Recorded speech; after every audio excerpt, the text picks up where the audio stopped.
के भाव पढ़ के कि ये समझ गए कि हाँ ये भी अल्लाह की मर्जी से बने, तो मैंने कि फिर अल्लाह की शान में और उसकी मर्जी में आप गुस्ताखी क्यों कर रहे हैं, उनसे नफरत क्यों कर रहे हैं? आपको नफरत करने का अधिकार नहीं है जब अल्लाह की मर्जी से कोई नहीं। और में राशन नहीं मिल रहा तो कब मिलेगा? तो मैंने वही नारा दिया कि ये देखो रिजवान का खेल, खा गया गल्ला पी गया तेल। तो उस समय वो माहौल बहुत जबरदस्त चला, द्वारा एक दूसरे को मरवाने का खेल, हत्या कराने का खेल, गोलीबारी कराने का खेल, ये जब कम हुआ, यहाँ पर 65 से 70 हजार शेखजादे हैं। जो शेखजादे हैं यहाँ पर, वो सबके सब राजपूतों से मुगल शासन में कन्वर्टेड है। तो इस तरीके से आज सभी मुस्लिम जितने भी लोग हैं सब सुन्नी हैं। और सुन्नी का मतलब क्या है? सुनकर इस्लाम को कबूल करना।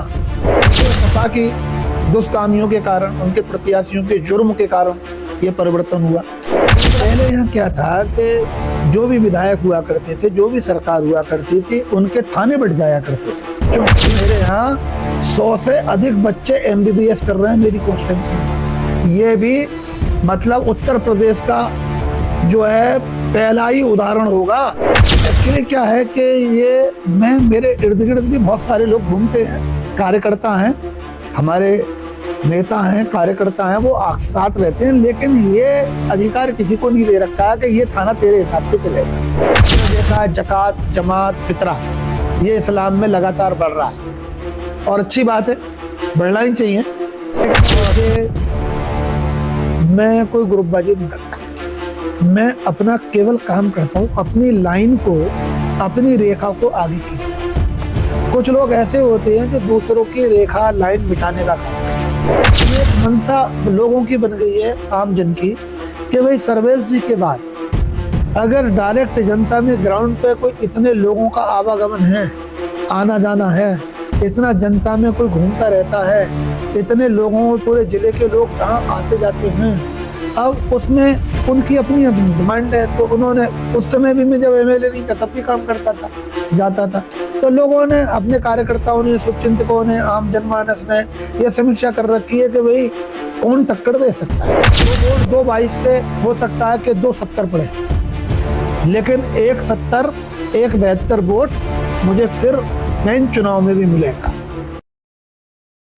नमस्कार, आदाब। खबर एक्शन के इस खास सोच चलता फिरता पॉडकास्ट में आपका स्वागत है। आज मैं एक ऐसी शख्सियत से आपको रूबरू कराऊंगा जो उत्तर प्रदेश के सबसे चर्चित विधायक है। मैं चर्चित इसलिए कह रहा हूं क्योंकि उन्होंने अपनी विधानसभा में एक नया कीर्तिमान स्थापित किया और वो अक्सर चर्चाओं में रहते हैं। मैं बात कर रहा हूं भारतीय जनता पार्टी के वरिष्ठ नेता विधायक ठाकुर रामवीर सिंह का। विधायक जी मेरे साथ हैं। विधायक जी, आपका बहुत बहुत स्वागत है। विधायक जी, कई सारे मुद्दों पे हम आपसे बात करेंगे आज, बड़ी इंटरेस्टेड बात होनी है आज ये जी। और कहीं ना कहीं उत्तर प्रदेश के चर्चित विधायक आप रहे हो। जिस वक्त आप चुनाव लड़ रहे थे तो आपने नारा दिया था कि ये जो 30 महीने हैं, 30 साल बनाम 30 महीने, 1 साल आपको हो गए। जनता की कसौटी पर इन 1 साल में कितने खरे उतरे हैं आप, और कैसा रहा ये 1 साल आपका? ये जब चुनाव था तो 30 साल बनाम 30 महीने की हमने बात की थी, लेकिन हमें 27 महीने का समय चुनाव जीतने के बाद लगभग मिलेगा। उसमें 1 साल अभी 1 दिसंबर को हुआ है और इस 1 साल में कांटों भरी डगर पथों पर हमें चलना पड़ा है।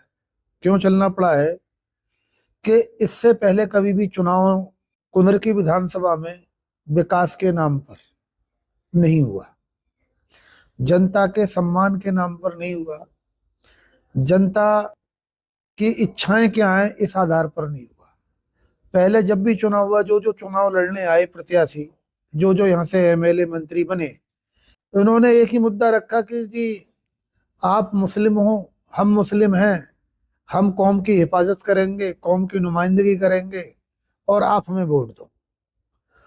और उन्होंने अल्लाह रसूल का वास्ता दिया जनता को धोती फैला के कुर्ते की, और जनता ने उनके वोट जब मतपत्र से पढ़ते थे तब मोहर लगा दी, और अब ईवीएम से पढ़ते हैं तो बटन दबा दी।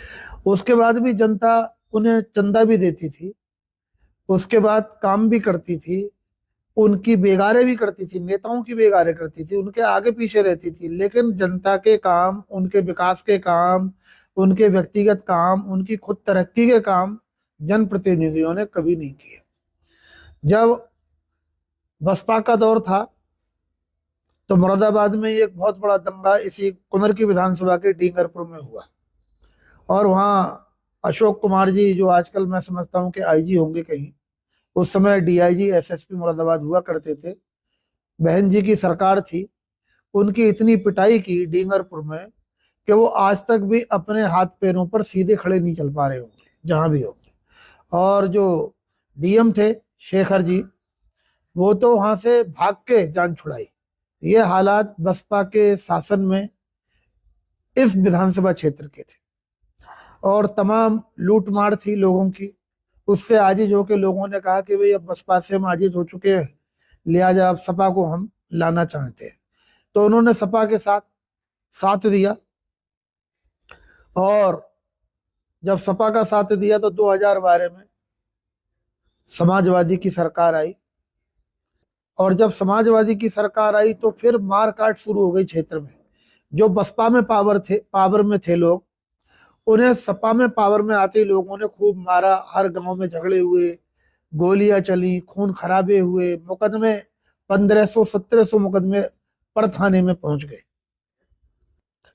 तो जब इस तरह के हालात हुए, लोग थानों में रहे, एमएलए को पैसे देते थे, थानों में पैसे देते थे, मुकदमा लिखने के लिए पैसे देते थे, अपराधों का अल्पीकरण करने के लिए पैसे देते, धाराएं बढ़ाने के लिए, धाराएं कम करने के लिए पैसे होते थे, घरों में दबिश ज्यादा जाए या कम जाए इसके भी पैसे हुआ करते थे।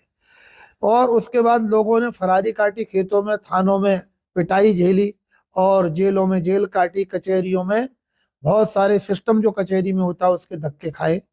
फिर लोगों की धीरे धीरे समझ में आया कि भाई नहीं तो डेवलपमेंट हो रहा, ना कोई शिक्षा की बात कर रहा, ना कोई स्वास्थ्य की बात कर रहा, केवल जो भी आ रहा है धर्म की बात करके और हमारे वोट ले लेता है।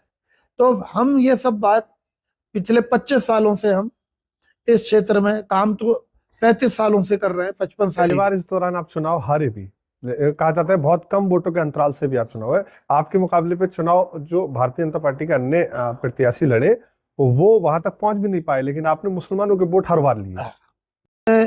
जब मेरी पत्नी जिला ब्लॉक प्रमुख थी मुंडा पांडे ब्लॉक से 25 साल पहले, और मैं जिला पंचायत का सदस्य हुआ करता था, तो 16,000 यहाँ मुस्लिम वोट थे उस वार्ड में, और 12,000 हिंदू वोट थे। और जो हमारी पार्टी के ही बड़े नेता मैं कहूँगा, उन्होंने मुझे हराने के लिए 3 हिंदू खड़े कर दिए आज से 25 साल पहले। लेकिन अगर थोड़े बहुत 1,500-1,200 हिंदू कट गए जाति वाइज के आधार पर, वैसे तो ऐसा कुछ काम चला नहीं है, 3 लोगों को 1,200 वोट कोई बड़ी बात नहीं है, लेकिन मुस्लिमों ने मुझे 2,500 वोट दिए और मैं 1,800 वोटों से इस वार्ड को जीता। पहला चुनाव अपनी जिंदगी का मैं आज से 25 साल पहले जिला पंचायत सदस्य के रूप में जीता। फिर जो आजमाइश हुई, बहुत सारे लोगों ने टांग खिंचाई की, फिर 2007 में मैं चुनाव लड़ा पहला। भारतीय जनता पार्टी के नेतृत्व ने मुझ पर भरोसा किया और मैं 47,000 वोट लेकर, यहाँ केवल 2,500 वोटों से मैं चुनाव हारा और समाजवादी जीत गई। फिर संघर्ष रहा, उसमें मुझे 4,4200 वोट मुस्लिम समाज का मिला। फिर संघर्ष रहा कि भाई कमी रह गई और मेहनत की जाए। फिर मेहनत की गई और मेहनत करते करते क्या हुआ कि लोगों ने मुझे एक बहुत बड़े मुकदमे में यहाँ फांस दिया और उससे मैं जैसे तैसे निकल के आया। ईश्वर ने मदद की मेरी, और कानून का जो तरीका था उस कानून ने भी पूरी मदद की और पुलिस प्रशासन ने भी मदद की। सरकारें विपक्ष की थी लेकिन फिर भी ठीक ठाक पोजीशन रही और ऊपर वाले की कृपा से मैं सब कुछ रहा। फिर 12 में मेहनत की तो मुझे 65,000 वोट 12 में 2012 के चुनाव में मिला और मैं फिर चुनाव 10,000 से हार गया। उसके बाद मुझे 7,000 मुस्लिम समाज ने वोट दिया 65,000 में। फिर हमारे देश में एक विशेष पब्लिक की डिमांड थी। जन जन की डिमांड के आधार पर भारतीय जनता पार्टी के नेतृत्व ने, माननीय राष्ट्रीय अध्यक्ष राजनाथ सिंह जी ने नरेंद्र भाई मोदी जी को प्रधानमंत्री का कैंडिडेट डिक्लेयर किया 13 में। और उनके नेतृत्व में पूरा भारत, और जो भारत से बाहर भी लोग थे उनकी भी इच्छा थी, जो विदेशों में रह रहे थे, कि आपके मोदी जी के नेतृत्व में भारत में जो है सरकार बने। और ऐसे चुनाव में जहां जहां 7 में और 12 में भारतीय जनता पार्टी की पोजीशन थोड़ी कमजोर थी, वहां 65,000 वोट मिले, 47,000 65,000। और उसके बाद 14 में जहां इतना बड़ा हर आदमी मोदी में हो चुका था, तब इस सीट पे 62,129 वोट मिला। यानी देश में एक ही उदाहरण है कि 12 में 65,000 और 14 में लोकसभा में 62,000 वोट मिला लगभग। तो 3,000 वोट, 2.5 से 3,000 वोट कम हुआ, ये देश में एक ही उदाहरण। लेकिन मुस्लिमों ने 7,000 वोट दिया। हमें उम्मीद थी कि 10,000 देंगे, अगर 10,000 मिलते तो हम चुनाव जीत जाते। फिर ये कारवां चलता रहा। 17 में फिर जो है सपा की सरकार आई, फिर लोगों पे जुर्म हुए, मुकदमे की संख्या लोगों पर और बड़ी, जमीनें कब्जाने का काम हुआ। तमाम लोग, गरीब लोगों के राशन बंटता ही नहीं था, 3-3 महीने में यहाँ राशन बंटता था। विधायक और प्रशासन रिजर्व राशन करके और वहीं से ब्लैक कर दिया करते थे। 2 रुपए किलो का गेहूं 15 रुपए किलो में, और 3 रुपए किलो का चावल 17 रुपए किलो में गोदाम से भेज दिया जाता था, और कोई रोका टोकी नहीं थी, और सब मूक दर्शक उस दौरान ये भी कहा जाता था कोटेदारी की राजनीति होती है। हाँ, कोटेदारी की राजनीति थी। जो 2 लाख 3 लाख रुपए देता था दुकान उसे मिलती थी। उसके बाद जो रिन्यूअल करता रहता था हर 3 महीने में, उस पर दुकान रहती थी। और जो रिन्यूअल नहीं करता था उसके साथ पार्टनर बना दिए जाते थे। और मैं एक गांव में गया तो तमाम महिलाएं आ गई नानकार में। वो उस समय तत्कालीन विधायक की ससुराल का गांव था। तो मैंने तमाम महिलाएं, यही राशन नहीं मिला, सबके सब मुस्लिम थे और सबके सब तुर्क बिरादरी के लोग थे, जिस बिरादरियों से लगातार यहाँ सांसद और विधायक बनते आए। तो मैंने कहा अम्मा क्यों नहीं राशन मिल रहा? बोले साहब मिल नहीं रहा, 3-3 महीने मिलता है। मैंने कौन है डीलर? बोले फुरकान। प्रधान कौन है? इरफान। डीलर फुरकान, प्रधान इरफान, और विधायक रिजवान, और सरकार समाजवादी की। तब तुम्हें राशन नहीं मिल रहा तो कब मिलेगा? तो मैंने वही नारा दिया कि ये देखो रिजवान का खेल, खा गया गल्ला पी गया तेल। तो उस समय वो माहौल बहुत जबरदस्त चला। और मैं 17 में जब चुनाव लड़ा तो मुझे 1 लाख वोट मिला, 99,840 वोट मिला, और मैं फिर 10,000 के आसपास वोटों से हार गया। लेकिन माहौल बदल गया था और लोगों की ये समझ में आ गया था कि अब हमें किस दिशा में चलना है, किस दिशा में चलना है। हम आवाम के आधार पर, अपनी कौम के नुमाइंदे के नेता चुनने के आधार पर हमने जो है एक मुसलमान को चुना, और आज हम किस दशा में पहुंच गए। अब हमें सही डायरेक्शन में जाना है, कंडीशन की चिंता नहीं करनी है। और लोग फिर जुड़े, लेकिन फिर चुनाव हुआ, हारे। लेकिन सरकार हमारी बनी आदरणीय मोदी जी के, योगी जी के नेतृत्व में, बहुमत से भी कई बहुत ऊपर गई और सरकार आई। हम हारे हुए थे, विधायक अपोजिट पार्टी के समाजवादी के जीते थे, लेकिन हमने लोगों के फिर मनों को जीता, काम किया, डेवलपमेंट हुए। पुलिस में जो 1500 मुकदमे पर साल पर थाने में जाते थे, वो अपने आप योगी जी के शासन में बैठते ही 700 हो गए, क्योंकि नेताओं का हस्तक्षेप बंद हो गया। पुलिस के द्वारा एक दूसरे को मरवाने का खेल, हत्या कराने का खेल, गोलीबारी कराने का खेल, ये जब कम हुआ तो अपने आप ही योगी जी के शासन में मुकदमों की संख्या कम हो गई। और उसके धीरे धीरे, क्योंकि लड़ाई कराने वाला, उस्काने वाला, उनमें बढ़ाने वाला कोई था ही नहीं, तो धीरे धीरे वो 500 तक आ गई। आज जब हमें मौका मिला, जनता ने जब ये मौका दिया कि भाई इस बार हम जो है रामवीर सिंह जी को सपोर्ट करेंगे, उन्हें 3 बार हार का मुंह मुझे देखना पड़ा विधानसभा में, तो उन्होंने कहा कि भाई इस बार हम देंगे चाहे कुछ भी हो। पार्टी ने फिर मुझ पर भरोसा किया 4थी बार और टिकट दिया। और जनता की ये मांग थी कि अब के कोई नहीं रामवीर सिंह के अलावा। और मैं भी इन 20 सालों में 25 सालों में डायरेक्ट राजनीति करते हुए विधानसभा की ये समझ गया था कि अब जनता की नब्ज क्या है, मुझे क्या संघर्ष से पीछे नहीं हटेगा कभी। पीछे नहीं हटा। और संघर्ष लगातार करता रहा, बहुत सारी समस्याएं आई, बहुत मुकदमे रहे, आर्थिक पोजीशन भी थोड़ा कमजोर हो जाती है। अच्छा विनायक जी, एक सवाल ये उठता है कि जब आप चुनाव जीते तो यहाँ एक ऐतिहासिक जीत हुई थी कुदरती में, क्योंकि उत्तर प्रदेश की कई सीटों पर उपचुनाव था। यहाँ जब ऐतिहासिक जीत हुई, समाजवादी पार्टी का गढ़ कहा जाता था कुंदरकी को, लेकिन वहां आपने कमल खिला दिया, जबकि कमल 1992 के बाद वहां कमल कभी नहीं खिला, एक बार कमल खिला। तो देखा जाता है कि अभी भी जो आपकी सीट है वो देश में चर्चा का विषय बनी हुई है। राहुल गांधी से लेके तमाम नेता, आपने पार्लियामेंट में देखा होगा, जया बच्चन हाथ में तख्ती लेके कुदरकी का जिक्र करती हैं, राहुल गांधी अपनी प्रेजेंटेशन में कुदरकी का जिक्र करते हैं जी। तो वो वोट चोरी का आरोप लगाते कि यहाँ वोट की लूट हुई।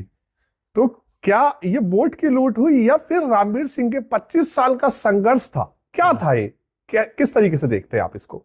देखिए, संघर्ष तो 35 साल का था जीवन का। मेरे पिताजी इमरजेंसी में बंद रहे 76, 77 में, और 78 में उनका जो है स्वर्गवास हो गया 3 मार्च 78 को।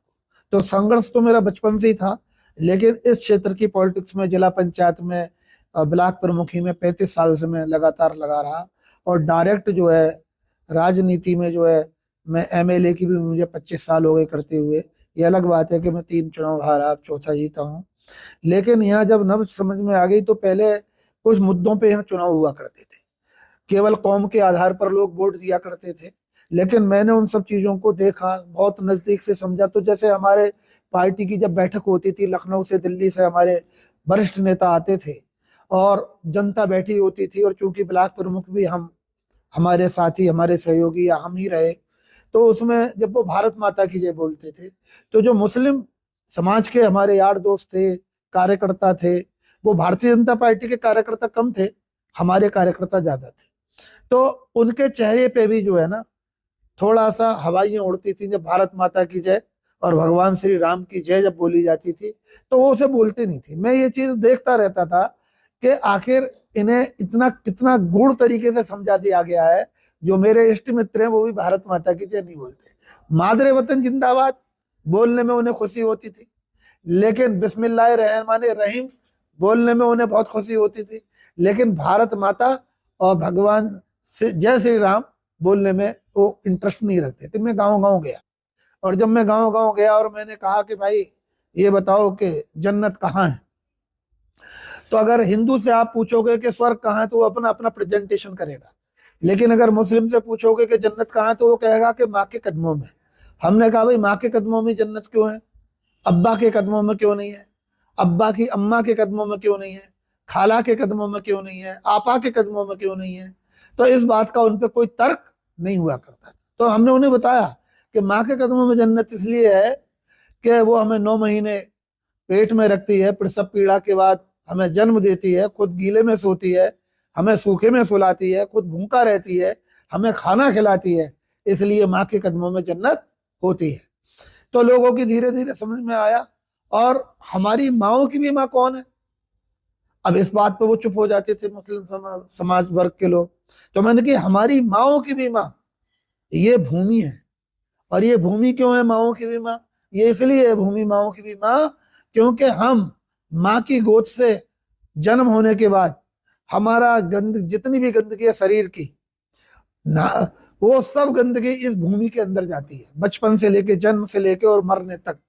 और उसके बावजूद ये भूमि हमें अच्छे वृक्ष, अच्छे फल, अच्छी ऑक्सीजन, अच्छे अनाज देती है और सबका पालन पोषण करती है। और हिंदू समाज का तो क्रियाकलाप 2 घंटे में हो जाता है, लेकिन मुस्लिम समाज को तो 4 गज जगह अपने सीने में दफन करने को भी देती है। जब मैंने ये कहा कि इसलिए ये माओ की भी माँ है, तब लोगों की समझ में आया कि भाई बात तो कहीं ना कहीं सही कह रहा है ये आदमी। हम सब कुछ इसमें गंदगी देते हैं और फिर भी ये सब कुछ भूमि, और मैं कि यही भारत जो देश है हमारा, और इसमें जो भूमि है, जो भूखंड है, यही भारत माँ है जो सबका पालन पोषण पूरी ईमानदारी के साथ करती है। तब लोगों ने भारत माता की जय बोलना यहाँ शुरू किया। अब मंच पे जाते थे तो बहुत सारे, जब बीजेपी का मंच है तो बीजेपी की विचारधारा के लोग ही आएंगे और बीजेपी की विचारधारा के लोग ही वहां अपनी बात करेंगे। तो जय श्री राम का विषय आ गया।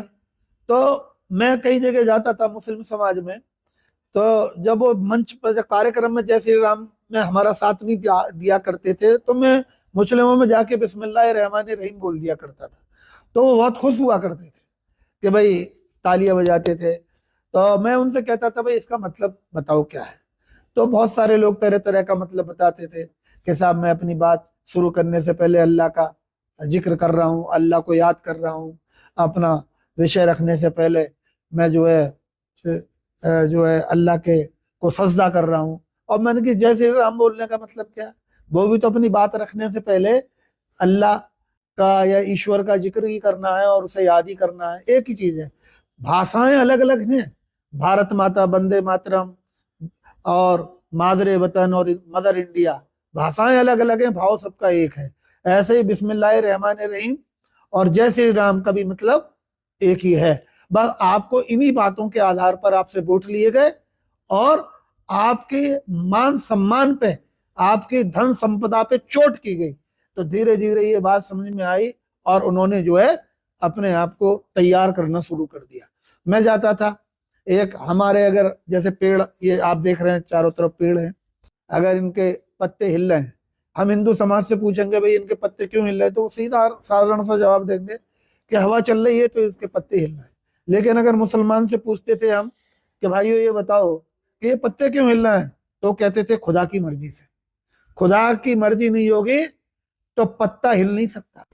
तो मैंने कहा उनसे, जब योगी मोदी जी शासन में आ गए सरकार में और फिर योगी जी आए, तो मैंने कहा कि अगर खुदा की मर्जी के बगैर जब पत्ता नहीं हिल सकता, ईश्वर की मर्जी इजाजत के बगैर, तो फिर मोदी जी और योगी जी किसकी मर्जी से बैठ गए इस देश की और प्रदेश की गद्दी पर? अब वो इस बात पे गोल हो जाया करते थे, सोचते थे कि यार जब पत्ता अल्लाह की मर्जी से हिल रहा है तो मोदी जी और योगी जी भी अल्लाह की मर्जी से ही बने हैं। और मैं उनसे जब वो समझ जाता था, मैं उनके चेहरे के भाव पढ़ के कि ये समझ गए कि हाँ ये भी अल्लाह की मर्जी से बने हैं, तो मैंने कि फिर अल्लाह की शान में और उसकी मर्जी में आप गुस्ताखी क्यों कर रहे हैं? उनसे नफरत क्यों कर रहे हैं? आपको नफरत करने का अधिकार नहीं है जब अल्लाह की मर्जी से वो भी बने। और वो आप सबको जितनी भी योजनाएं हैं भारत के अंदर अब तक हुई है, मोदी जी ने दी है, एक भी योजना ऐसी बता दो जिसमें आपके साथ पक्षपात हुआ हो। वो योजना देने में पक्षपात नहीं कर रहे। आपका इबादत करने का तरीका अपना है, आपका पहनावा आपका अपना है, उनका पहनावा अपना, उनकी पूजा पद्धति अपनी है। तो जब वो आपसे घृणा नहीं कर रहे, आपसे नाराज नहीं है, तो आप उनसे नाराज क्यों रहते हो? उनके वेशभूषा से नाराज कहते हो, आपके वेशभूषा से तो वो नाराज नहीं है। नाराज होते तो एक योजना का भी लाभ नहीं देते। तो धीरे धीरे इन सब बातों को, मुद्दों को लेकर उनकी समझ में विषय आने लगा और हमारे क्षेत्र में खासकर योगी जी को और मोदी जी को मुस्लिम पसंद करने लगा धीरे धीरे। बाकी तो प्रदेश की मैं बात जो है, देश की बात नहीं करूंगा, मैं इतना बड़ा नेता भी नहीं हूं, लेकिन मेरी कॉन्स्टिट्यूंसी में लोगों के दिमाग में आ गया कि देश के प्रधानमंत्री और प्रदेश के मुख्यमंत्री सर्व समाज के लिए, सब धर्मों के लिए, सब वर्गों के लिए, अगड़ों के लिए, पिछड़ों के लिए, दलितों के लिए, महिलाओं के लिए, शोषितों के लिए, वंचितों के लिए, बच्चों के लिए, बूढ़ों के लिए, सबके लिए काम कर रही है भारतीय जनता पार्टी की सरकार। ये ऐसी है मोदी योगी की सरकार कि ये सबके लिए काम कर रही है। बाकी सरकारें, कांग्रेस चंद लाइन पे काम करती थी, सपा आई तो उनने भी चंद लाइन पे काम किया, बसपा आई तो उसने भी एक लाइन पे काम किया, लेकिन भारतीय जनता पार्टी की सरकार ने, जिसका नेतृत्व आदरणीय मोदी जी पिछले 11 साल से कर रहे हैं और योगी जी पिछले 8.5 साल से कर रहे हैं, इन्होंने कभी पक्षपात की बात नहीं की। ये बात हम अपने क्षेत्र के मुस्लिम भाइयों को समझाने में सफल हो गए। एक ये कारण था महत्वपूर्ण। अगला कारण देखिए आप कि यहाँ पर 65 से 70 हजार शेखजादे हैं। जो शेखजादे हैं यहाँ पर, वो सबके सब राजपूतों से मुगल शासन में कन्वर्टेड है।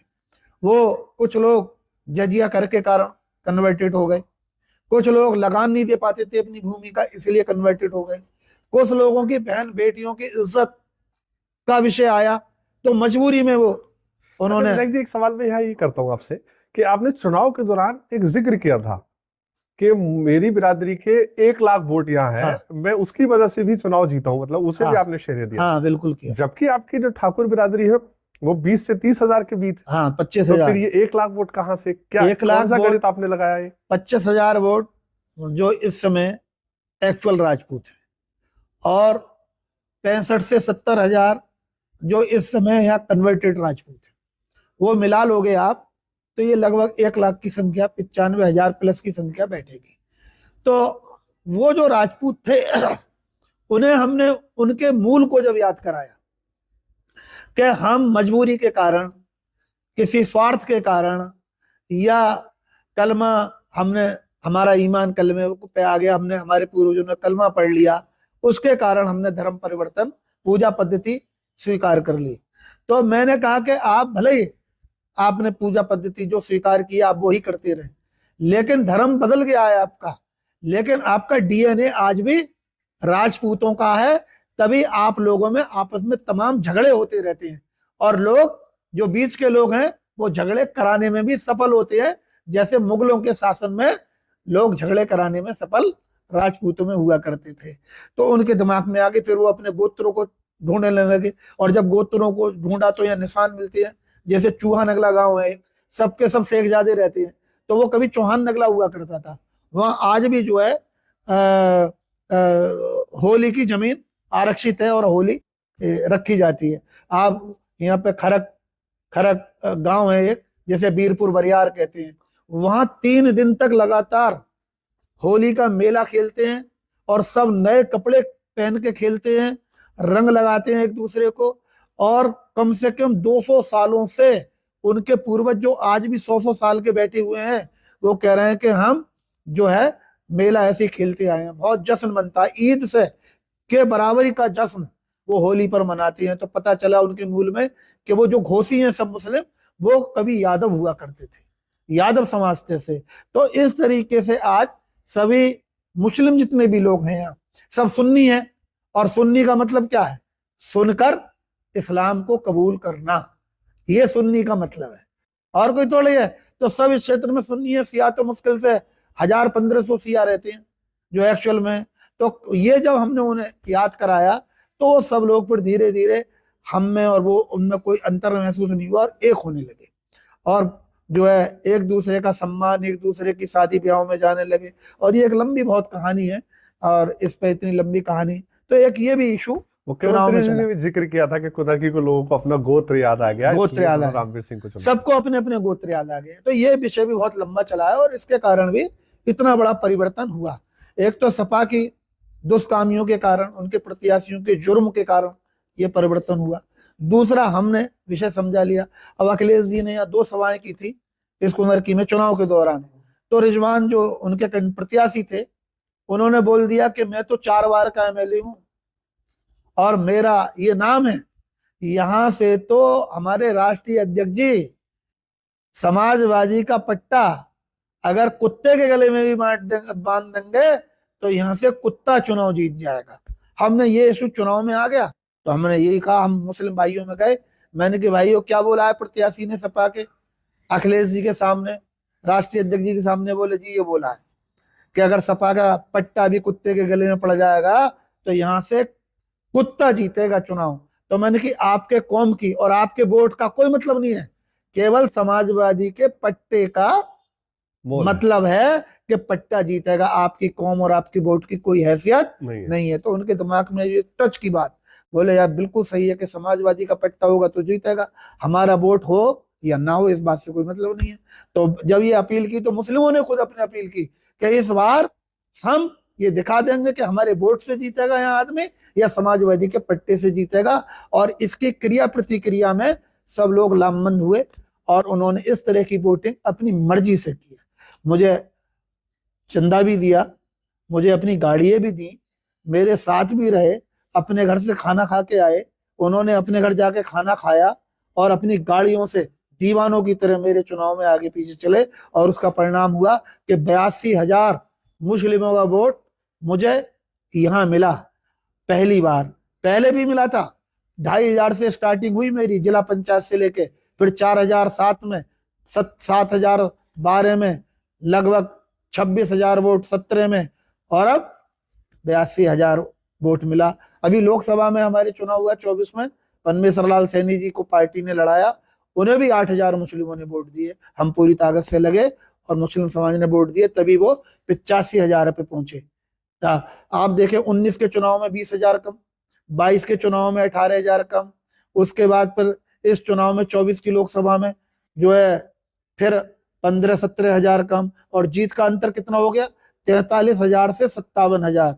मेरे टाइम में जब मैं लड़ता था, भले चुनाव हारता था, जीत का अंतर भी बहुत कम रहता था, और जो है जीत हार का अंतर भी कम होता था, और वोट भी मुझे बहुत ज्यादा मिलते थे। तो उसका ये स्पष्ट दिख रहा है।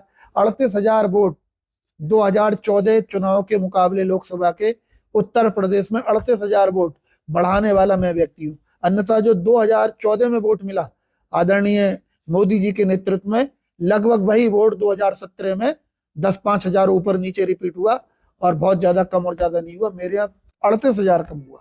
तो इस तरीके आंकड़े अगर कोई देख लेगा तो अपने आप समझ जाएगा कि यहाँ लूट हुई है या ईमानदारी से लोगों ने अपने मन से वोटिंग की।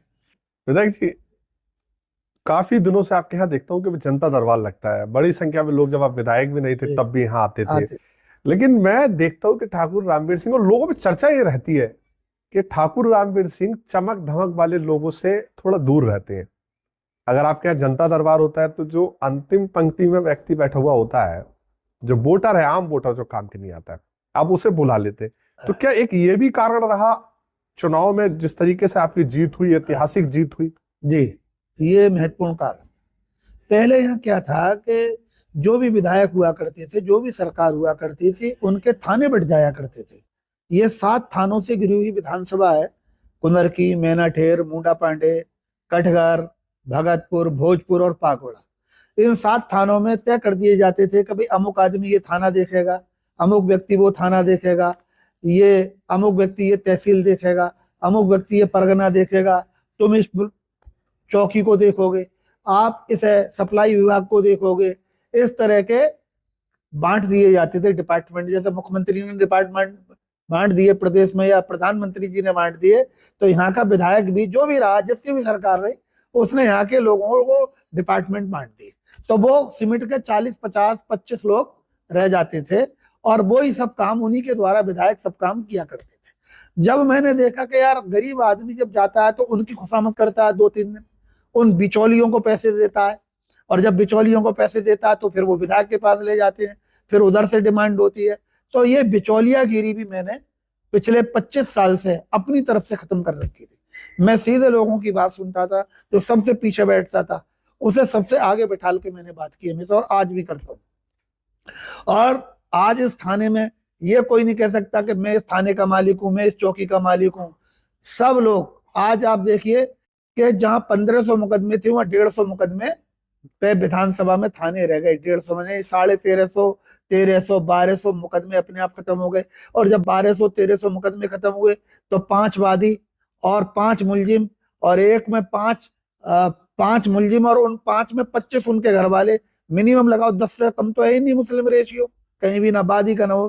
तो आप 1200 में अगर 10 लगा लो एवरेज, तो कितने हो गए, 12,000 लोगों को अपने आप एक थाने से राहत हो गई। और 7 थाने हैं तो कितने हो गए, 12-7 84,000 लोगों को अपने आप राहत योगी जी के नेतृत्व में अपने आप मुस्लिम समाज को हो गई।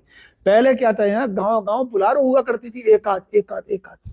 हमारी सरकार आने से पहले, मोदी जी की सरकार आने से पहले, और लोग थोड़ा बहुत गलत काम भी करते थे उल्टे सीधे उन सरकारों में, क्योंकि उन सरकारों के जब मुखिया ही ऐसे थे तो फिर जनता भी ऐसी होगी। यथा राजा तथा प्रजा वाला मूल मंत्र था। लेकिन जब योगी जी आए तो सब कारोबार भी सिस्टम में आया। जो जीएसटी नहीं देते थे, जीएसटी देनी शुरू कर दी। जो इनकम टैक्स नहीं दिया कभी, उन्होंने इनकम टैक्स देने कर दिया। तो अब मैं गांव गांव जाता हूं तो मैं पूछता हूं कि स्कॉर्पियो, फॉर्चूनर, डिफेंडर मेरी विधानसभा के अंदर है। मैं पूछता हूं कि ये तरक्की जो हुई है, पहले बुलारो थी इस गांव में उस आदमी के पास, अभी इतनी डिफेंडर, इतनी फॉर्चूनर और इतनी स्कॉर्पियो गई है, कहां से आ गई? ये तरक्की का कारण है या किसी और का कारण है? ये तुम्हारे झगड़े खत्म हुए, तुम्हारा पैसा तुम्हारे घर में बचा, ना थाने में गया, ना नेता के पास गया, ना अदालत में गया, ना जेल में गया। तो ये सब पैसा इकट्ठा हुआ और उससे आप अपने बच्चों को, मेरे यहाँ 100 से अधिक बच्चे एमबीबीएस कर रहे हैं मेरी कॉन्स्टिट्यूंसी में। ये भी मतलब उत्तर प्रदेश का जो है पहला ही उदाहरण होगा कि इतने बच्चे, इतनी विधानसभा में इतने बच्चे कहीं मुस्लिम समाज के जो एमबीबीएस कर रहे हों और एमडी कर रहे हों। विधायक जी, ये सवाल मैंने इसलिए किया क्योंकि अपने यहाँ जो कुदरती विधानसभा की अगर मैं भूगोल की बात करूं, जो राजनेता थे उनके इर्द गिर्द रहने वाले लोग ही देखा जाता था कि वो काम करते थे। लेकिन क्या वो उनका राजनीतिक कैरियर जो था, जो लोग थे उनके इर्द गिर्द रहने वाले की वजह से उनके राजनीतिक कैरियर पे गिरने भी लगा। तो रणवीर सिंह ने वो इर्द गिर्द जो घूमने वाले लोग थे वो प्रथा खत्म कर दी, इसलिए मैंने ये सवाल किया आपसे। एक्चुअली क्या है कि ये मेरे इर्द गिर्द भी बहुत सारे लोग घूमते हैं, कार्यकर्ता हैं, हमारे नेता हैं, कार्यकर्ता हैं, वो साथ रहते हैं। लेकिन ये अधिकार किसी को नहीं दे रखा है कि ये थाना तेरे हिसाब से चलेगा। थाना पुलिस अपने हिसाब से चलाएगी, कप्तान जिले को अपने हिसाब से पोस्टिंग करेंगे थानों में, दरोगा अपने हिसाब से काम करेगा। बस हमारा ये है कि अन्याय किसी के भी साथ नहीं हो और अपराधी किसी भी दशा में नहीं बचे। यही तो योगी जी का शासन है। इसीलिए तो आज देखो पूरे 25 करोड़ की जनता में आज चारों तरफ शांति शांति हो गई है। अगर कुछ माफियाओं पर सख्ती नहीं होती, कुछ माफियाओं के साथ जो है उनका साथ सही सख्त रवैया नहीं होता, तो ये शांति कैसे हो जाती? बाकी सरकारों में नहीं होती। कुल मिला के मैं ये मानूं कि ठाकुर रणवीर सिंह के दौर में ठेकेदारी खत्म हो गई है। ठेकेदारी प्रथा, अब कोई भी व्यक्ति आ सकता है, वो सट से आए और फट से उसका काम। मेरे यहाँ सैकड़ों महिलाएं आती हैं गरीब बच्चियों की शादियों के लिए, अपनी बेटियों के लिए। मेरे यहाँ जो विधवा स्त्री है विधानसभा के अंदर, गरीब है, बेटा कमाने वाला नहीं है, उसका ब्याह भी मैं करवाता हूँ।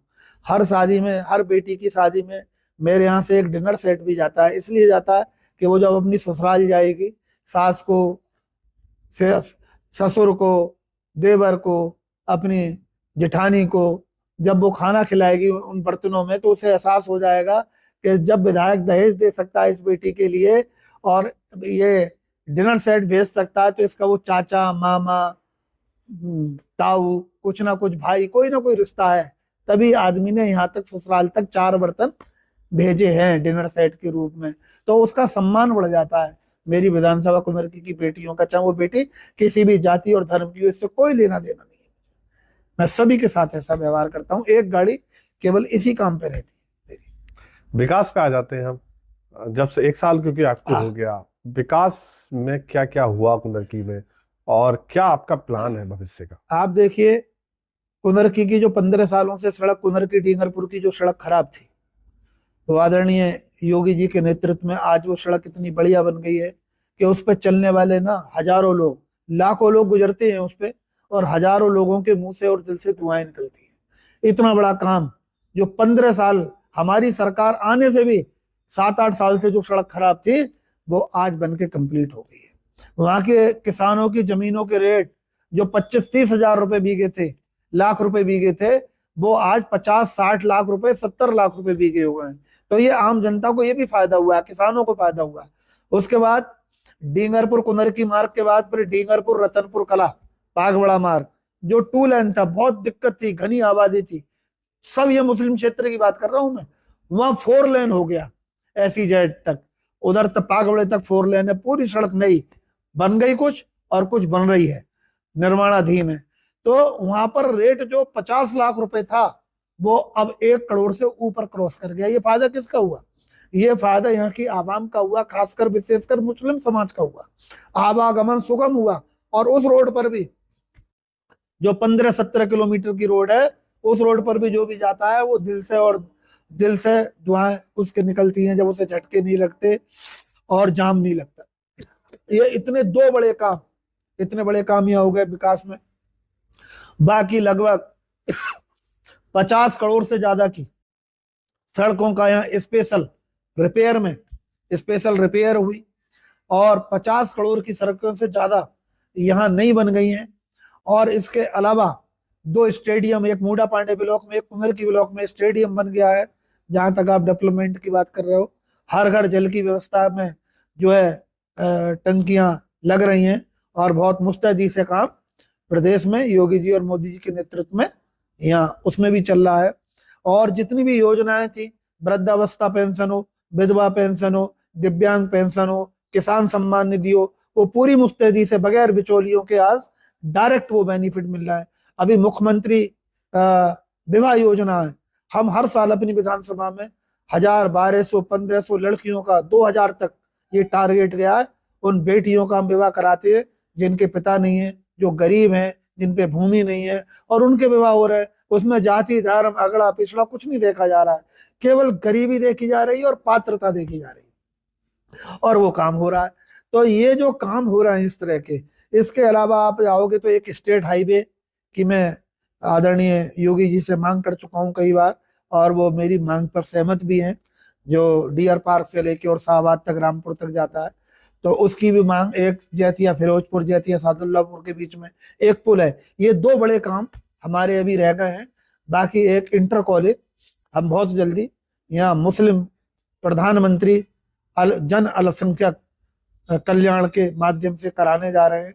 जो यहाँ इंटर कॉलेज पड़ा था कुनरकी में गवर्नमेंट का, वो बिल्कुल जीर्ण शीर्ण अवस्था में, उसका पूरा जो है नवीनीकरण हम करा रहे हैं। यहाँ पशुओं के जो अस्पताल थे वो बिल्कुल खत्म हो गए थे, धराशायी हो गए थे, उनके भी नवनिर्माण करा रहे हैं।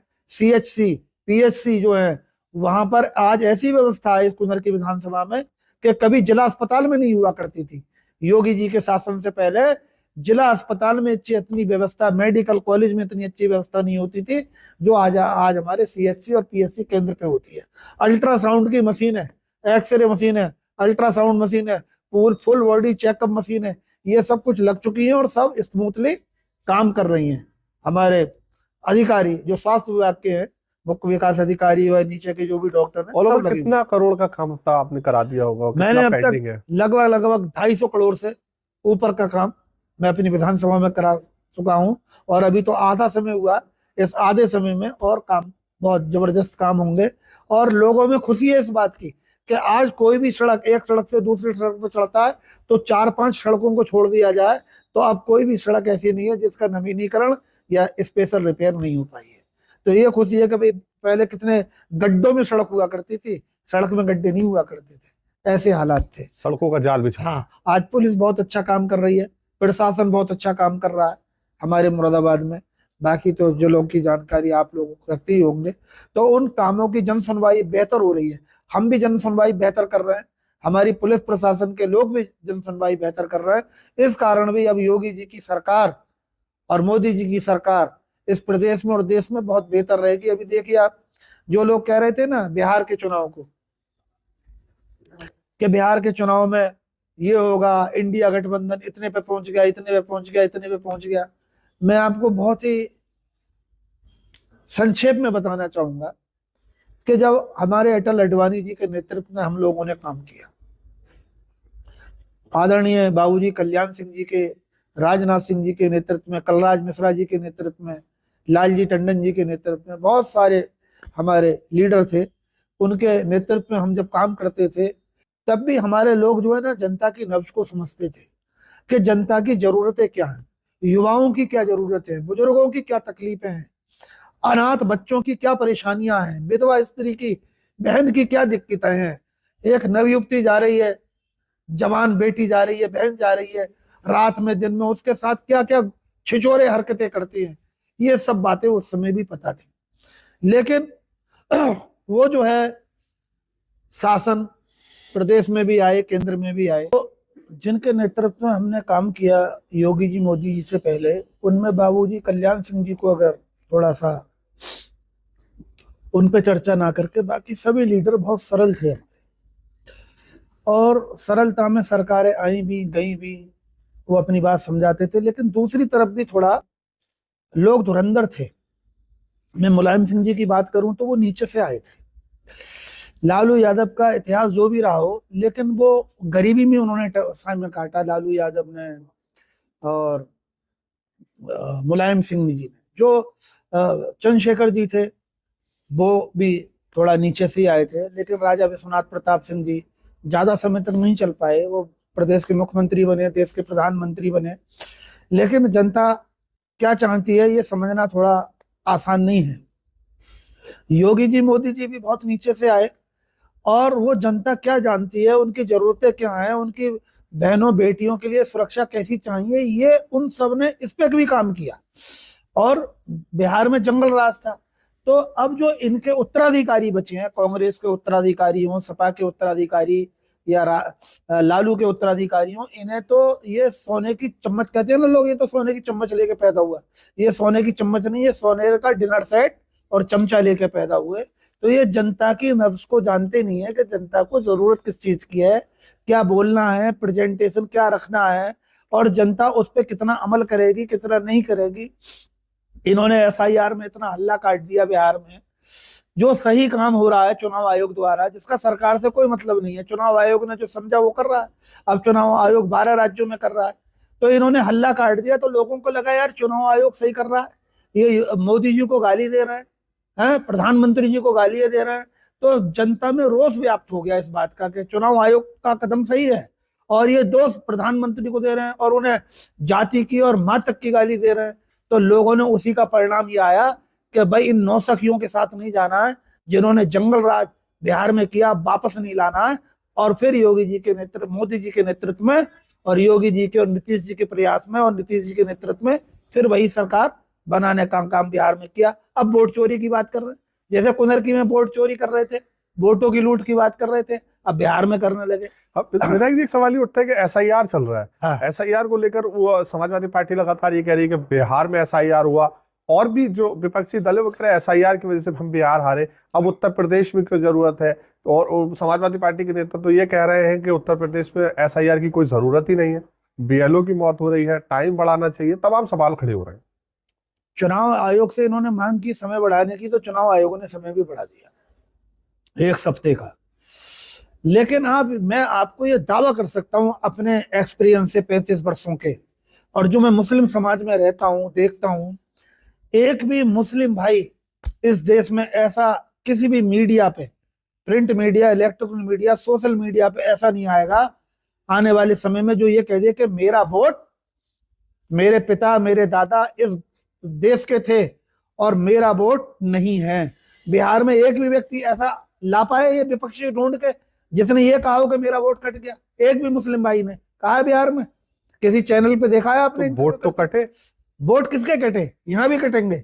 मेरी विधानसभा में कम से कम 25 से 30 हजार वोट वो कटेंगे जिनकी मृत्यु हो गई और वोट आज तक नहीं कटे।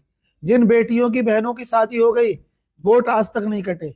और जिन जो है लोगों के डबल वोट थे, जैसे कुंवरकी नगर पंचायत है, तो वहां गांव के लोगों ने कुंवरकी नगर को जो छोटा था उसे बढ़ा दिया है। क्यों बढ़ा दिया? कि गांव में पहले बिजली नहीं थी, नगर पंचायत में थोड़ा बिजली जाती थी, तो नगर पंचायत में आके बस गए। तो उनका गांव में भी वोट, 20 गांव में वोट भी है, 20 गांव में के लोग आगे बस गए, तो उनके गांव में भी वोट और कुंवरकी नगर पंचायत में भी वोट, दोनों जगह वोट, प्रधानी में भी वोट, नगर पंचायत में भी वोट, विधानसभा में, लोकसभा में, कुंवरकी नगर में भी वोट, और अपने अपने गांव से जो आए हैं रह के, चतीपुर हो, रूपपुर हो, बहादुरपुर हो, काजीपुरा हो, कहीं से भी आए हैं, तो वो जो है वहां पर भी उनका वोट है। तो इस तरह के वोटों को चुनाव आयोग ने कहा है कि जिसका भी डबल वोट पाया जाएगा या बनवाएगा तो 1 साल की सजा होगी। और वो ऐसा नहीं है कि वो एक ही समाज में, हिंदुओं में भी वो वोट कट रहे हैं। बहुत सारे लोग सरकारी सेवाओं में देश के कोने में रह रहे हैं, उनके वोट भी कट रहे हैं। जो मृत्यु हो गई हिंदुओं में, उनके वोट भी कट रहे हैं। जो लोग दिल्ली में, हरियाणा में, राजस्थान में अमरूद काटने का काम करते हैं, मेरी विधानसभा के लोग अमरूद का बागों में काम करते हैं। हिमाचल में जो है काम करने जाते हैं। उत्तराखंड में बहुत सारे लोग काम करने जाते हैं, फल तोड़ने जाते हैं अपने अपने मौसम के फलों को, तो वो काम करते हैं। तो वो चले गए भट्टों पे काम करने, चली गई लेबर, तो उनके वोट भी यहाँ। तो ऐसी शिफ्टेड जो वोट हो गया ASD, उस वोट को काटा जा रहा है। और वो तो कटना ही चाहिए, चाहे वो किसी भी समाज का, धर्म का, जाति का, वर्ग का वोट हो, महिला का, पुरुष का हो। और उससे क्या होगा? एक तो बूथ कम हो जाएंगे। अभी बूथ मान लीजिए पूरे प्रदेश में 2.5 लाख बूथ हैं, ठीक है, तो वो बूथ कम हो जाएंगे, उनकी संख्या कम हो जाएगी, प्रशासन को मशक्कत कम नहीं करनी पड़े करेगी। बाप हैं 1500 वोट, पड़ रहे हैं 300 वोट, तो चुनाव आयोग की भी जवाबदेही है कि भाई 1500 वोट पड़ रहे हैं बूथ पे और 300 वोट पड़ रहे हैं। तो 1500 में आप देखोगे तो 300 वोट, 400 वोट तो है ही नहीं, और वो भी जबरदस्ती एक वजन बढ़ा हुआ है। वोट प्रतिशत भी बढ़ेगा इसमें। बिल्कुल बढ़ेगा, वोट प्रतिशत बढ़ेगा और सब सिस्टमेटिक हो जाएगा। एक देश, एक चुनाव, एक वोट, इस आधार पर वोटिंग आदमी करेगा, तो उसमें क्या परेशानी हो गई। विधायक जी, कुछ पर्सनल सवाल आपसे कर लेते हैं। हाँ, चुनाव से पहले, ये इस चुनाव से पहले आपका काफी, आपने सामाजिक क्षेत्र में बहुत काम किया है। देखा जाता था, एक तो बड़ा इंटरेस्टिंग सवाल रहता है कि भैंसों का बड़ा जिक्र रहता है आपका। जी। पिछले चुनाव में तो ऐसा हुआ था कि लोग चौराहे चौराहे, जो विपक्षी दल थे आपके, वो लठिया लेकर बैठ गए थे कि साहब भैंस रामवीर सिंह की कहीं गांव में ना घुस जाए। क्या क्या था वो पूरा? ये तो कुछ लोग थे ऐसे, लेकिन बात ये थी कि 2009 में यहाँ भयंकर, वैसे तो बहुत बार बाढ़ आई है, मेरे जन्म के समय भी बाढ़ आई थी, मेरे जन्म के बाद भी 78 में भी बाढ़ आई थी, लेकिन यह 2009 में भी बहुत बड़ी बाढ़ आई थी। तो बाढ़ जब आई तो मैं अपने घर पे अखबार पढ़ रहा था, और हमारे एक बहुत ही श्रद्धा पूर्वक, मैं कहूँ, वो अपना नाम उजागर नहीं कराते हैं, गोपनीय मदद करते हैं। तो उनका मुझ पे फोन आया, बोले नेताजी कहाँ हो? मैंने कहा वैसे घर पे बैठा हूँ, अखबार पढ़ रहा हूँ, भयंकर बाढ़ आई हुई है। बोले मैं भी यही पढ़ रहा हूँ, तुम्हारे गांव में जैतपुर बिसाट में ऐसे ऐसे ही परिवार की फोटो निकली है, उसका घर गिर चुका था, घर के मलबे के ऊपर वो महिला 5 बच्चों को लेके बैठी थी, और उसके पति की जंगल में गया था, लौटते पे डूब के बाढ़ में पानी आ गया, तो बाढ़ में वो डूब के उसकी मौत हो गई। तो उस समय बहुत सारे लोग, 5-6 लोग की मृत्यु हुई। हमने उन सबको, उन परिवारों को गोद लिया। अब उनके बच्चे अब बड़े हो गए, 2009 से 2025 चल रहा है, तो अब वयस्क हो गए, 18 साल, 20 साल, 22 साल। तो जब वयस्क हो जाते हैं तो हम उस फैमिली को रिलीज कर देते हैं अपनी तरफ से, और ऐसे हमने 450 परिवार तक लिए। हमारे ऐसे बड़े भाई नोएडा से लेके मुरादाबाद तक, मुरादाबाद से लेके नोएडा तक हैं, जो अपनी आय का, हमारे यहाँ जैसे हमने देखा है जकात, जमात, फितरा, ये इस्लाम में लगातार बढ़ रहा है, और अच्छी बात है, बढ़ना ही चाहिए। और सब आप जानते हो, जकात जमात में लंबी चर्चा हो जाएगी, वो नहीं करना चाहता। ऐसे ही हमारे सनातन धर्म में भी यह है कि 10वां अंश, आप अपनी आय का 10वां अंश गरीब लोगों पर, समाज पर, और बच्चों पर, और देश पर के विकास पर, और उनमें रहने वाले नागरिकों पर खर्च करेंगे। तो हमारे उन भाइयों ने, आज परंपरा मुस्लिमों में तो लगातार बढ़ रही है ये, और हिंदुओं में लगातार घट रही है ये, वो जो दशांश है, जो जकात और जो फितरा है, जो राशि मुसलमान लगातार निकाल रहे हैं धार्मिक कार्यों को करने के लिए या गरीबों की मदद के लिए, वो हमारे लोग, हिंदू समाज के लोग नहीं निकाल रहे। हमारी ये चर्चा जब उनसे हुई तो उन्होंने वो अपना दशांश जो निकालना था, उन्होंने और दुगना करके अपना मन उनका हुआ, और उन्होंने दुगनी राशि का किया। तो यहाँ 450 परिवारों का जीवन निर्वहन हमने किया 2009 से अब तक कर रहे हैं। जैसे जैसे एक परिवार रिलीज होता रहता है, दूसरे परिवार का चयन होता रहता है। तो उसके यहाँ 4,000 रुपए तक का मटेरियल हर महीने जाता है। पहले तो अनाज ही जाता था, गेहूं चावल ही नहीं मिलते थे। अब योगी जी की सरकार में तो हर महीने राशन मिल रहा है, सब सुविधाएं मिल रही हैं। तो पहले तो और भी बुरा हाल था, तो चावल और गेहूं भी, आटा भी भेजा करते थे। अब वो उससे मुक्ति हो गई है, आटे और चावल से, तो बाकी चीजें जाती हैं, और जेब खर्च को भी जाता है, बच्चों के कपड़े भी बनते हैं जाड़ों में, ठंड में। और जो है, कितनी भैंसे आपने बांट दी, कितने परिवार गोद लिए? उसके बाद फिर हमने ऐसे परिवारों को चयन किया जो जिन पे जमीन थी, और जो है घर में भैंस बांधने की जगह थी, भूस डालने की और रहने की, हमने, और पिता नहीं थे उन बच्चों के। मतलब ये सब जो 450 परिवार हैं, वो भी विधवा स्त्रियों के हैं, बहनों के हैं। और हमने 1,350 भैंसें थी, वो भी सब विधवा बहनों की, और उनके बच्चे छोटे छोटे हैं और गरीबी रेखा से नीचे हैं, तो उन्हें दी। 8,000 महिलाओं को जिनके पिता नहीं थे या पति नहीं थे, ऐसी महिलाओं को, बहनों को, बेटियों को हमने सिलाई मशीन दी, जैसे अपने गाँव में उस कपड़े सिल के अपना जो है लाभ कमा सके उसका। और 8,000 युवाओं को हमने ठेले दिए, और सौर ऊर्जाएं, उस समय लाइट ही नहीं आती थी कई कई दिन, तो आदमी को 1,000 रुपए की सौर ऊर्जा दी, जिससे वो धूप में रख के और सुबह को शाम तक चार्ज करे बहन, और फिर घर में खाना बना ले, कमरे में रख ले, पूरे घर का काम कर ले, और रात को जलती रहे, और सुबह को फिर सौर ऊर्जा। तो ऐसी थी 50,000 सौर ऊर्जा बांटी, छोटे बच्चों को किट बांटी।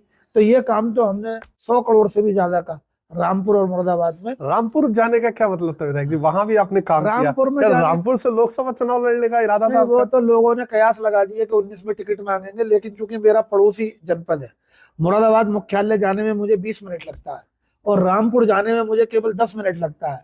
तो रिश्तेदारियां भी हैं, मिल्लतदारियां भी हैं, पार्टी के लोग भी हैं।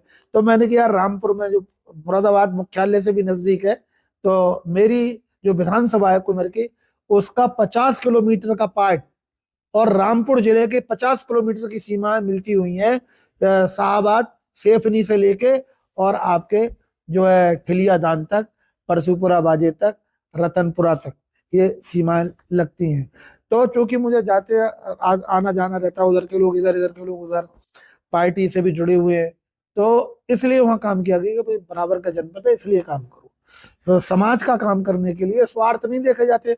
और जिन्होंने वो सब धनराशि, वो सब सामान भिजवाते थे, मैं इतना बड़ा आदमी नहीं हूँ, मैं छोटे वर्ग का व्यक्ति हूँ, जिसके पिता 3 मार्च 78 को खत्म हो गए हों और मिडिल लोएस्ट परिवार से जो ताल्लुक रखता हो, वो ये सब काम नहीं कर सकता। लेकिन काम में ईमानदारी से करता हूँ ग्राउंड पर, और मेरे जो पीछे बैकबोन हैं वो लोग मेरी मदद करते हैं, और वो अपने 10 अंश को 20 अंश करके राशि को भेजते हैं और इन लोगों की मदद करते हैं। बस मैं अपनी जगह ईमानदार रहता हूँ, तो उन्हें खुशी लगती है कि हमारा पैसा, हमारे संसाधन, हमारा सामान रामबीर जी के थ्रू जा रहा है, लेकिन सही जगह इस्तेमाल हो रहा है, क्योंकि दुरुपयोग भी होता है ना।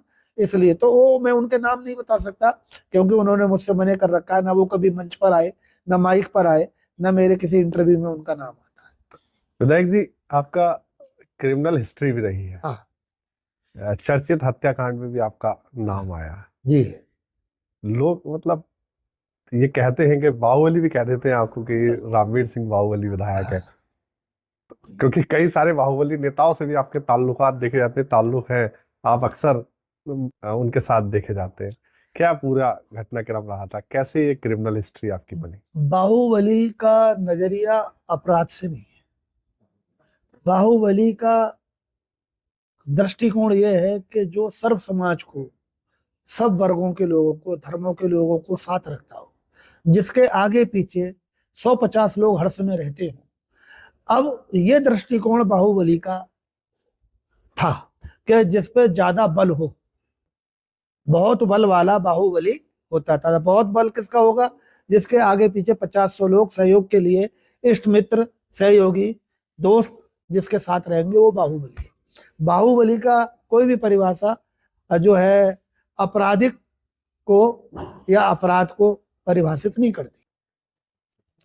यहां जहां तक मुकदमे लिखने की बात हो रही है, मेरे खिलाफ सपा नेताजी मुलायम सिंह जी की सरकार में, बसपा की सरकार में, फिर सपा की सरकार में, ये इन 3 सरकारों में मुकदमे लिखे गए। 17-18 मुकदमे लिखे गए। उन 17-18 मुकदमों में पुलिस ने न्याय किया और अदालतों ने भी न्याय किया। ज्यादातर मुकदमे में तो एफआईआर ही लगा दी पुलिस ने, क्योंकि राजनीति से प्रेरित मुकदमे थे। और बाकी 2-3 मुकदमों में ट्रायल शुरू हुआ तो अदालतों ने भी पूरी कानून का पालन करते हुए निर्णय किया है, न्याय दिया है। अब मेरे खिलाफ कोई विशेष कोई मुकदमा नहीं है। तो ये मुकदमे इसलिए लिखे गए कि हम जरा जरा सी बातों को मुद्दा बनाया करते थे। बातों को क्या, जैसे थाने में अपराधों का अल्पीकरण होता था तो हम आंदोलन करते थे। थानों में भ्रष्टाचार होता था, हम आंदोलन करते थे। तहसीलों में भ्रष्टाचार होता था, ब्लॉकों में भ्रष्टाचार होता था, हम कचहरी पे जाकर धरना प्रदर्शन करके अपनी मांग रखते थे। और तत्कालीन जिला के अधिकारी, कमिश्नर, तत्कालीन पुलिस के वरिष्ठ अधिकारियों से अपनी बात रखते थे। तो इस बात से सपा के, बसपा के नेताओं को खिसियाहट होती थी, और हमारे जो कार्यकर्ता थे उन्हें वो पीटते थे। और जब वो उन्हें पीटते थे तो हमारा कार्यकर्ता भी जो है बदला लेने की कोशिश करता था। लेकिन चूंकि सरकार उनकी थी, तो वो हमारे कार्यकर्ता जब उसका मुकाबला करता था, डटता था उस अन्याय के खिलाफ, तो वो उस पर और हम पे, दोनों पे मुकदमे लिखवाने का काम कर दिया करते थे। फिर हम अपने कार्यकर्ता की भी हिफाजत करते थे हम भी। तो सरकार के जो जनता के मुद्दे थे वो इन अंकुशकारी सरकारों के सामने हम रखते रहते थे। वह हमारा ये दोस्त था और इसी दोस्त के कारण हम पे हत्या का मुकदमा भी दर्ज करा दिया गया और बहुत सारे मुकदमे दर्ज कराए। तमाम जो है आंदोलनों के मुकदमे हुए, रोड जाम के मुकदमे हुए, ठीक है, थानों में घेराव के मुकदमे हुए, तहसीलों में घेराव के मुकदमे हुए, ब्लॉकों में घेराव के मुकदमे हुए। इस तरह के मुकदमे हम पे हुए और चुनाव आचार संहिता में जो है तब भी उन्होंने मुकदमे करा दिए हमारे खिलाफ कि चुनाव आचार संहिता में जो भी लगा उससे कभी अपने धर्म और जाति का वास्ता देके, पार्टी का वास्ता देके उनसे भी मुकदमे लगवा दिए। लेकिन सब में राहत हुई है और हमने किसी के खिलाफ कोई मुकदमा आज तक कभी भी लगवाया नहीं। और आप देखिए कि जहां 10,000 मुकदमे हुआ करते थे विधानसभा में 7 थानों में, आज वो मुकदमे 1,000-1,200 रह गए हैं। और वो भी मुकदमे काहे के, आपसी झगड़े हैं, सह खातेदारी के हैं, लेन देन के हैं, मियाँ बीवी के हैं, बाकी राजनीतिक झगड़ा कोई नहीं है, पॉलिटिकल। और किसी की जमीन जायदाद का, किसी की प्रॉपर्टी कब्जाने का, गरीब को सताने का कोई मुकदमा नहीं। विधायक जी, राजनीतिक गुटबाजी सभी पार्टियों में रहती है, अलग अलग गुट होते हैं, लेकिन देखा जाता है कि रामवीर सिंह का कोई गुट नहीं। रामवीर सिंह अपने आप में खुद गुट है और आपकी वीडियो भी देखी जाती है। कार्यकर्ताओं के बारे में भी कहा जाता है कि आपसे बहुत सारे लोग डरते भी हैं और आपकी दुश्मनी जो है वो भारी पड़ जाती है। कई सारे उदाहरण भी ऐसे हैं। कितनी सच्चाई है लोगों की इस बात में? है क्या, देखिए, मैं कोई ग्रुपबाजी नहीं करता। मैं अपना केवल काम करता हूँ, अपनी लाइन को, अपनी रेखा को आगे खींचता हूँ। कुछ लोग ऐसे होते हैं जो दूसरों की रेखा, लाइन मिटाने का काम करते हैं। जिन्होंने हमारी लाइन मिटाने का, रेखा मिटाने का काम किया, वो आज मुरादाबाद के नक्शे पे किसी भी दल की राजनीति से आज गायब हो चुके हैं। तो हमारे बहुत सारे बिरादरी के भी लोग हैं, बहुत सारे हमारे दल से जुड़े हुए भी नेता रहे हैं, आज वो कहीं दिखाई नहीं देते। कभी सपा में गए, कहीं बसपा में गए, कभी जनतांत्रिक बसपा में गए, कभी लोकतांत्रिक कांग्रेस में गए, कभी कुछ में गए, कभी कुछ में, वो कहीं उनका अस्तित्व भी नहीं है आज। हम परमानेंट प्रोडक्ट भाजपा ही हैं, हम स्वयंसेवक हैं। इसलिए 35 सालों से लगातार नहीं, अपने जीवन काल में नहीं, अपने पिताजी के जीवन काल में भी जनसंघ से जुड़े रहे और उसी के कारण इमरजेंसी में मीसा में बंद हुए पिताजी, और उनकी मौत का कारण भी मीसा में बंद होना रहा। और जहां तक कार्यकर्ताओं का डरने का प्रश्न है, जितनी फ्रेंडली बात मैं करता हूं ना अपने कार्यकर्ता से, इस प्रदेश में कोई करता ही नहीं। अभी दीपावली पे जितने उपहार मैंने दे दिए ना, आप अगर मेरे यहाँ के कार्यकर्ता के दिल को पूछोगे और बनारस के कार्यकर्ता को पूछोगे, कार्यकर्ता से मतलब बूथ अध्यक्ष, शक्ति केंद्र संयोजक, प्रभारी, पन्ना प्रमुख, इनकी अगर नब्ज टटोलोगे तो मेरे यहाँ का कार्यकर्ता ये कहेगा कि भाई इससे बढ़िया कोई पॉलिटिशियन नहीं हो सकता, जो सब बेटियों के विवाह से लेके, युवाओं के ब्याह से लेके, उनके पूरे माता पिता का तक का हाल रखता हो, उनकी पत्नियों के लिए भी तरह तरह के उपहार भेजता हो, ऐसा कोई आदमी इतनी आसानी से नहीं होगा। अगर हमारा मंडल अध्यक्ष है तो वो पूरा टाइम दे रहा है, तो हमें ये भी देखना है कि इसके घर का खर्चा कहाँ से चल रहा है। हम इस पे भी ध्यान रखते हैं कि भाई तेरे घर का खर्चा कैसे चलेगा। तो उनको हमने कहीं ना कहीं जो है एडजस्ट किया है, अपनी तरफ से भी सहयोग किया है, और किसी ना किसी फैक्ट्री के जो हमारे मालिक हैं, यार दोस्त हैं, उनकी तरफ से भी उन्हें कुछ अनुदान हम दिलवाते रहते हैं। तो वो आज सब लोग खुश हैं, बहुत खुश हैं। विधायक जी, जब चुनाव आप जीते तो चुनाव जीतने के तुरंत बाद ही कुछ कार्यकर्ता आप भी वहां पर मौजूद थे। उन्होंने नारे लगाए आपके लिए कि अब लोकसभा की बारी है मुरादाबाद से, और कहीं ना कहीं कई सारे ये सोशल मीडिया पे भी बात उठती रहती है कि अब रामवीर सिंह मुरादाबाद लोकसभा से चुनाव लड़ेंगे, विधायक बन गए। है क्या, हमारे मुरादाबाद लोकसभा से बहुत ही जनप्रिय, लोकप्रिय स्वर्गीय सर्वेश कुमार सिंह जी सांसद रहे। वो 5 बार विधायक रहे, 1 बार चुनाव हारे और 4 बार लोकसभा लड़े, 3 बार हार गए, क्योंकि ये जो समीकरण है मुरादाबाद का ये बहुत विचित्र है, और 1 बार जीते। तो उनके पास भी सुबह से शाम तक कई सौ लोग आते जाते रहते। अब उनकी अचानक मौत हो गई, हार्ट फेल हो गया। तो लोगों में एक जनरल ये एक मनसा लोगों की बन गई है, आम जन की, कि भाई सर्वेश जी के बाद अगर डायरेक्ट जनता में ग्राउंड पे कोई इतने लोगों का आवागमन है, आना जाना है, इतना जनता में कोई घूमता रहता है, इतने लोगों पूरे जिले के लोग जहाँ आते जाते हैं, अब उसमें उनकी अपनी अपनी डिमांड है। तो उन्होंने उस समय भी, मैं जब एमएलए नहीं था तब भी काम करता था, जाता था। तो लोगों ने, अपने कार्यकर्ताओं ने, शुभचिंतकों ने, आम जनमानस ने यह समीक्षा कर रखी है कि भाई कौन टक्कर दे सकता है। जो टक्कर दे सकता है, मेरा ही नाम नहीं, रामपुर में, मुरादाबाद में, संभल में जो जो लोग टक्कर दे सकते हैं विपक्षी पार्टियों को या उनके प्रत्याशियों को, अपने लोग, अपने कार्यकर्ता, मतदाता, वोटर, सपोर्टर, लपोटर उसकी चर्चा करने लगते हैं। तो ये एक जनरल चर्चा है। रामवीर सिंह मतलब टक्कर देने के लिए तैयार है या नहीं है, ये जानना चाहते हैं लोग। हमारा नेतृत्व जो निर्णय लेगा प्रदेश का, केंद्र का, हमारे यहाँ चुनाव समिति, चुनाव संचालन समिति, संसदीय बोर्ड होता है, और उनका जो निर्णय होगा उस निर्णय के हिसाब से भविष्य के गर्भ में सब बातें छुपी हुई हैं। और मैं ही नहीं, भारतीय जनता पार्टी का हर कार्यकर्ता, हर स्वयंसेवक अपने केंद्रीय नेतृत्व के आधार पर जो है मैदान में उतरता है और लंगोट बांधता है और फिर जो है कुश्ती लड़ता है।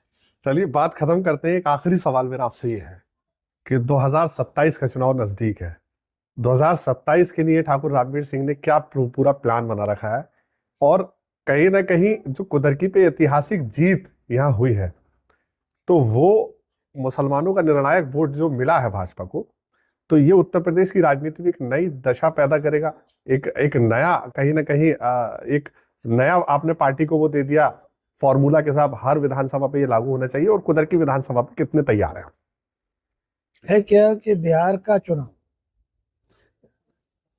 जो समझदार लोग थे, जनता की नब्ज को समझते थे, वो चुनाव के दरमियान, चुनाव प्रचार में ये समझ गए थे कि किसकी सरकार बनने जा रही है।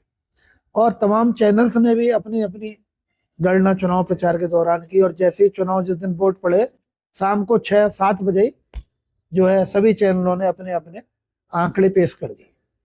तो जब चैनल आंकड़े पेश कर रहे हैं तो वो पब्लिक की मंशा को जान रहे हैं। तो हमारे यहाँ भी बिहार के चुनाव से एकदम माहौल बदला है। पहले भी अच्छा था, बहुत अच्छा था, लेकिन थोड़ा परिवर्तन उससे भी आया है। और अब पश्चिम बंगाल का चुनाव है, और पश्चिम बंगाल का भी चुनाव, हम 20 साल के जो वहाँ का सत्ता का रवैया है उससे बहुत आगे जा चुका है वहाँ का मतदाता, कार्यकर्ता, आम आदमी। तो वहाँ का भी रिजल्ट इस बार बदला है, बदलेगा। अगर वहाँ का रिजल्ट बदल जाता है तो अब के 350 से पार होगी उत्तर प्रदेश की विधानसभा में भाजपा की स्थिति विधायकों की। और मैं आपको बता दूं, मैं किसी गलतफहमी में नहीं रहता हूँ, आज जमीन पर रह के बात करता हूँ। आज मेरे पास जितना वोट मुझे उपचुनाव में मिला, 2,22,000 वोट पड़ा, 1,72,000 मुझे मिला। वो वोट 2,22 से हो सकता है कि 2,70 पड़े, लेकिन 1,70, 1,72 वोट मुझे फिर मेन चुनाव में भी मिलेगा। और इसलिए मिलेगा, ये जो चुनाव होगा, ये यहाँ पर गांव गांव शांति स्थापित करने का होगा, ग्रुपबाजी, पार्टी या खून खराबे खत्म करने का चुनाव होगा, गरीब महिलाओं को, विधवाओं को, उनकी बेटियों के विवाह में बढ़ चढ़ के भाग लेने का चुनाव होगा। ये चुनाव जो है विकास, जो योगी जी के नेतृत्व में, मोदी जी के नेतृत्व में देश का, प्रदेश का जो विकास हुआ है, और हमने जो इस क्षेत्र का विकास कर रहा है, ये विकास बनाम विनाश पर चुनाव होगा। जो लोगों ने अन्य सरकारों में विनाश किया इस क्षेत्र का, ये उस पर चुनाव होगा। ये 30 साल बनाम 30 महीने के आधार पर चुनाव होगा। ये ईमानदारी, वफादारी के आधार पर चुनाव होगा। और आप देखना, मैं तैयार तो बाद में होऊंगा, आप पूरा एक इंटरव्यू कर लो, आप संसाधनों से, अपनी गाड़ियों से इंटरव्यू देख लो, और खास तौर से हमारे दलित समाज का, हमारे यादव भाइयों का और मुस्लिम समाज के लोगों का इंटरव्यू लेना बस। बाकी की जरूरत नहीं है आपको इंटरव्यू लेने की या दिखाने की या समय खर्च करने की। तो आपको इन्हीं से पता चल जाएगा कि 90+ यादव समाज का वोट यहाँ भारतीय जनता पार्टी को और उसके प्रत्याशी रामवीर सिंह को वोटिंग करता है। दलित वर्ग के लोग, जाट समाज के लोग अब तक 50% हमें वोट कर रहे थे, अब 50 से भी ऊपर जाने वाले हैं। सपा के शासन में, बसपा के शासन में भी हमें 4,000, 7,000, 26,000 वोट मिले। अब के हमें 82,000 वोट मिले। ये वोट, इसमें सेंध नहीं लगाई है किसी ने, ना कोई लगा पाएगा। हमारी दिन दूनी रात चौगनी तरक्की हो रही है। अगर हम चुनाव में यहाँ थे तो हम यहाँ से यूं नहीं हुए हैं, हम लगातार ऊपर जा रहे हैं। ऊपर क्यों जा रहे हैं? क्योंकि लोगों को पता ही नहीं था कि ये अच्छे काम करेगा। पहले तो लोगों ने क्या कर दिया, सपा के बसपा के नेताओं ने, ये काफिर है, हिंदू है, ये कटवा देगा, मरवा देगा। ये भारतीय जनता पार्टी की या सनातनी की ये जो है धारणा नहीं होती है। अब लोगों को पता चला कि यार इससे अच्छा तो आदमी नहीं है कोई। ये तमाम महिलाएं आ जाती हैं, सीधे मदद करने का आ जाती हैं। बिचौलिए खत्म हो गए हैं, मुकदमेबाजी खत्म हो गई है, झगड़े खत्म हो गए, एक दूसरे की संपत्तियां कब्जाना बंद हो गई। जेल में जो लोग रहते थे, जो उम्र कैद काट रहे हैं और जो सजाएं याफ्ता हो गए हैं, उनके यहाँ भी मैंने फैसले कराने का काम कर दिया है। और अब जितने भी मुकदमे विचाराधीन है अदालतों में, उनमें भी कहीं ज्यादातर फैसले का काम शुरू हो चुका है। तो इस आधार पर चुनाव होगा। विकास बनाम विनाश जो किया है 14 सालों में अन्य सरकारों ने, जो विनाश किया, विनाश बनाम विकास के आधार पर। और जो यहाँ ग्रुपबाजी पैदा करती, जातीय हिंसा खड़ी कर दी। ये थोड़ी था कि हिंदू मुस्लिम ही झगड़े होते थे, शेखों में तुर्कों में झगड़े होते थे, शेखों में पिछड़ों में झगड़े होते थे, पिछड़ों में तुर्कों में झगड़े होते थे, प्रधान में डीलर में झगड़े होते थे, बीडीसी मेंबर प्रधान में झगड़े होते थे। कोई डीलर की शिकायत कराता था तो शिकायत कराने के नाम पे, जांच कराने के नाम पे पैसे लेता था। कोई प्रधान की शिकायत करता था, शिकायत कराने के नाम पे, जांच कराने के नाम पे पैसे लिए जाते थे। आज वो सब चीजें खत्म हो गई हैं। इस आधार पर जनता ही का मन है कि एक बार फिर रामवीर या भारतीय जनता पार्टी कुंदरकी में कमल एक बार फिर कमल खिलाने का काम करेगी। ठीक है। तो ये थे हमारे साथ उत्तर प्रदेश के चर्चित विधायक ठाकुर रामवीर सिंह। कई अहम मुद्दों पर इनसे बात हुई और बहुत ही इंटरेस्टिंग की बात रही। और फिर मैं आपके साथ एक नए गेस्ट के साथ आपसे मुलाकात करूंगा। दीजिए मुझे इजाजत। नमस्कार।